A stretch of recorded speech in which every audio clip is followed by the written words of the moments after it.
And Leo XIV long held a deep devotion to Our Lady of the Good Counsel, and the title of the Virgin Mary closely tied to Augustinian roots. EWTN Vatican journalist Bénédicte Cedergren tells us more about the shrine devoted to Our Lady of the Good Counsel in Italy.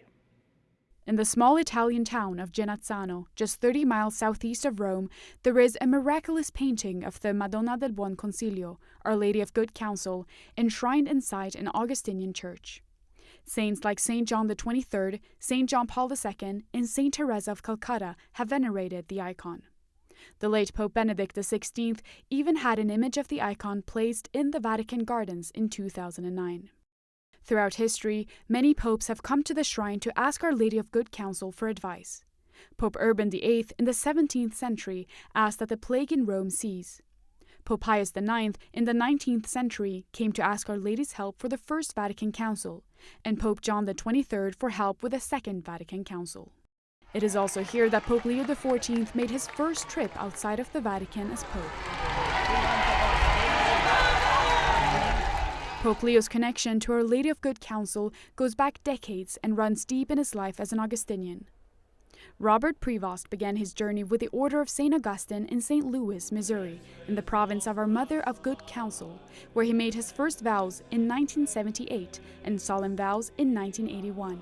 After defending his doctoral thesis in 1987, he was appointed Vocation Director and Missions Director of the Augustinian province of Our Mother of Good Counsel in Olympia Fields, Illinois, before being elected Provincial Prior of the province with the same name in Chicago in 1999. Our Lady of Good Counsel accompanied Pope Leo throughout his ministry, from his first steps in the Augustinian order to his leadership roles within the province. And now, as Pope, he seems intent on keeping her close as a guiding presence during his pontificate. But what makes this icon unique, and why has it spread such an international devotion? On the site where the Basilica of Our Lady of Good Counsel stands today, there was already an ancient church built in the 11th century called Santa Maria del Buon Consiglio. In the 15th century, a pious widow named Petruccia committed all her possessions to rebuild the church. Her funds were insufficient, and her fellow citizens began to mock her.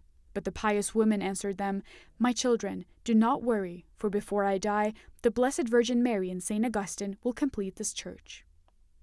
According to tradition, not long after Petruccia's prediction, on April 25, 1467, the feast of St. Mark, at the time of Vespers, an image of the Blessed Virgin Mary miraculously appeared.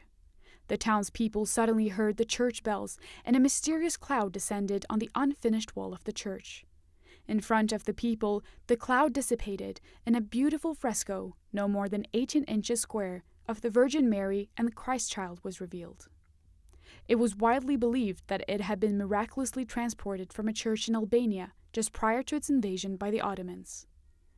The population was left stunned, not only by the extraordinary event, but also by the countless miracles that occurred there afterward.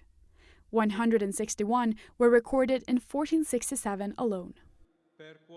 With Pope Leo XIV now entrusting his pontificate to her maternal care, the Church awaits with hope and faith to see how Our Lady of Good Counsel will continue to intercede, guide, and pour out her graces in this new chapter of the Church's journey. In Rome, Bénédicte Cedergren, EWTN News Nightly.